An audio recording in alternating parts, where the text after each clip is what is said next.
So I get a lot of questions about exam anxiety.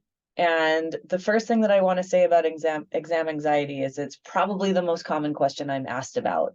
And since for my chemistry class, we have an exam coming up on Friday, I thought I would just do a little YouTube video on tactics that you can use to help reduce exam anxiety, and also strategies you can use while taking the exam to maximize the number of points that you can score.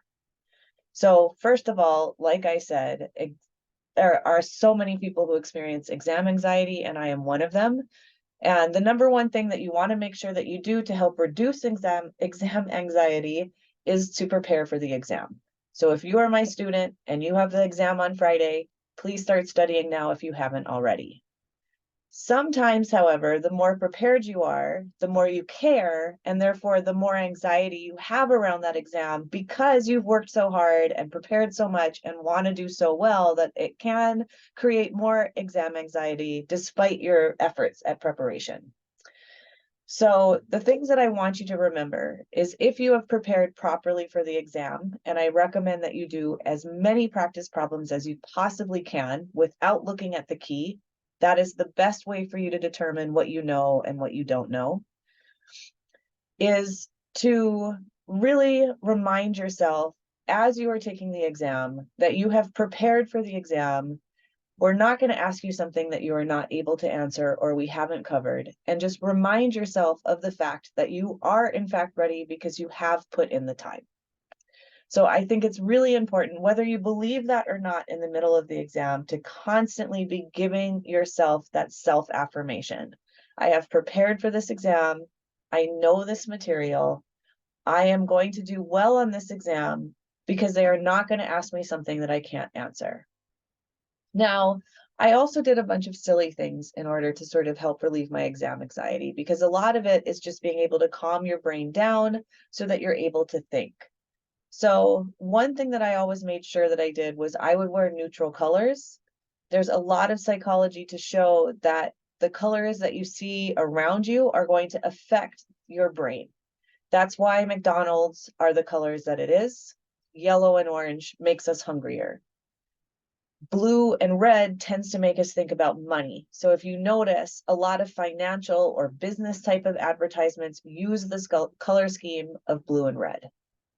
And yellow and black is what really gets our brain to think like alert, alert. That's why you might notice that a lot of street signs have moved away from red and white to yellow and black, because it's bringing our brain into a state of alert and allowing us to really recognize the fact that we want to pay attention to certain things. But street signs started out as red because that's another color that will really bring our brain to alert. So I never wore red. I never wore pinks. I always wore like navies or blacks or grays, because those colors are calming colors. And that way it's helping to calm your brain. If you're already in a state of anxiety, you don't want to wear a bright color, which is just subconsciously making your brain even more anxious than it already feels. So I just always made sure I wore neutral colors. I always studied either caffeinated or hydrated, or drinking a little bit of coffee and water. So I made sure I came into my exam with those beverages. Sometimes I would drink green tea or whatever it is that you happen to drink while you are studying. You want to bring that same beverage into the exam with you. And when you get to a place where you're just starting to really feel some test anxiety come on, you want to take a seat back, take a really deep breath, drink some of your drink, and remind yourself that you have put in the time, you are prepared for the exam, you are ready to take it, and you can trust your efforts. And hopefully you're able to calm your brain down so that when you get back to the exam, your brain is no longer in this heightened stress state, and it allows you to think through the problem and be successful. I also had a friend who used to tell me that I was a hollow reed and stress just flew right through me. And I thought it was the most ridiculous thing ever. And every time I thought about it, it kind of made me giggle and it calmed me down. So I was able to think through the problems. And there's also a lot of psychology. Many of us have heard about, if you smile, you release happy hormones. And if you frown, you release sad hormones, and those can affect your mood. Well, the same is true with your posture. So there are two types of hormones that are important towards exams. One of them is cortisol, and that's your stress hormone. So you want to lower your cortisol. And the other one is testosterone, which is the one that allows us to feel strong and mighty and confident. And so we want to raise our testosterone levels during an exam. And you can do this by the way that you sit. So you want to sit up tall. If you are sitting up tall, you are sending a signal to your body that you are ready and confident, and that is naturally going to reduce your cortisol hormones and increase your testosterone hormones so that your body chemistry is working towards your favor in terms of thinking as much and as clearly as you possibly can. Conversely, if you sit like this, which is the stress state where we all sit in and we're hunched over, you are telling your body that you are really stressed out, and it's going to naturally increase its cortisol hormone, and it's going to lower the testosterone hormone, and it's going to create a brain situation biochemically and neurophysically that is not going to be helpful towards your thinking on the exam. So there is a TED Talk called Power Pose that I highly recommend watching. But in that, she's talking about all of the body chemistry and the biochemistry that goes on, raising and lowering these two hormones and how you can maximize these for yourself just through your posture. So the Wonder Woman pose is an excellent one. You want to stand outside in front of the exam in the Wonder Woman pose because you are signaling to your body that you are ready, you are not stressed out, and it's going to naturally decrease your cortisol and increase your testosterone and get you into the frame of mind where you can think. And when you're taking the exam, you want to sit up tall. Don't crunch over. That's just going to create a biochemical situation that is going to force your brain into more anxiety. So sit up tall, maximize the hormone production, and biochemically allow your brain to have the best possibility of thinking. So those are some ideas for exam anxiety and ways you can help reduce it. And I'm not saying that these are necessarily going to help you. I do think wearing calm colors and sitting up tall, because there's just so much cognitive psychology as well as biochemistry and neuroscience behind those that say that those things are definitely going to calm your brain down. But in terms of like, you are a hollow reed or whatever, bringing your glass of water in, whatever it happens to be, like those were just stupid things that worked for me. And they may or may not work for you, but hopefully they're going to inspire you to think of your own silly things that will help reduce your stress anxiety or your test anxiety. And finally, I talk to so many students, especially freshmen, who go into an exam and start at number one and work their way down to the bottom. The most test strategy that I hear from students is, well, I just skip the problems I don't know how to do. And then I go to the ones that I know how to do, and then I come back to the ones I don't know how to do. But I recommend that you really prioritize your time on exams. Like, your goal on that exam is to get as many points as you possibly can. So you want to strategize your exam taking in a way that will allow you to maximize the amount of points that you can get. So I recommend you spend the first 3 or 5 minutes just reading through the exam.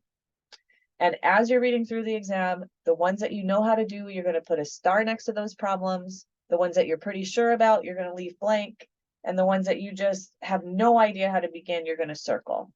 And then you're going to go back and you're going to do all the starred problems. You're going to do all the ones that you have circled, or no, excuse me. You're going to do all the ones that you've left blank. And if you have time, you're going to do the ones that you have circled. And this not only prioritizes your time, so you're maximizing the number of points that you can get, but you also tend to build momentum and confidence as you work through the problems that you know how to do, which just allows you, by the time you get to the end, typically you are ready to attack those problems in a way that you weren't when you initially read them. And the other thing this allows you to do is, a lot of times there's hints within the exam to help you with those harder problems. And therefore, if you do these with this strategy, then it allows you to see the hints within the exam that will allow you to answer those questions that you thought were difficult. And as you're reading through the exam, if you see one that's difficult, remind yourself that's okay. Like, you don't have to be perfect to get an awesome grade. You can get a few wrong and still get an A on the exam. And so, and just keep reminding yourself of that. And then inevitably you'll read one that you know how to do, which will make you feel confident again. And then you can just go through that. So again, just a few sort of silly exam anxiety sort of strategies that you can try to use. And a test taking strategy. that will again allow you to maximize the number of points that you can get on the exam, which is ultimately your overall goal. And I will say, I didn't learn about this exam taking strategy till I was a junior as an undergraduate. And I did nothing differently in the way that I studied for exams, and my grades just started to increase. So college is a game. Learning how to learn is a game, and very few of us have actually been taught how to learn. So I did a previous YouTube video on strategies to use while studying, mostly using recall methods and mostly things that will make studying feel difficult, which is good because you want the studying to feel difficult and the exam to feel easy. So if you haven't watched that video, I strongly recommend that you watch it now. If you're not going to watch it, the biggest advice that I can give you is do all the practice exams that I have in D2L as though it's an exam, using nothing but your cheat sheet. That's what's going to allow you to see what you know and don't know, so that you can really study with purpose with the time that you have.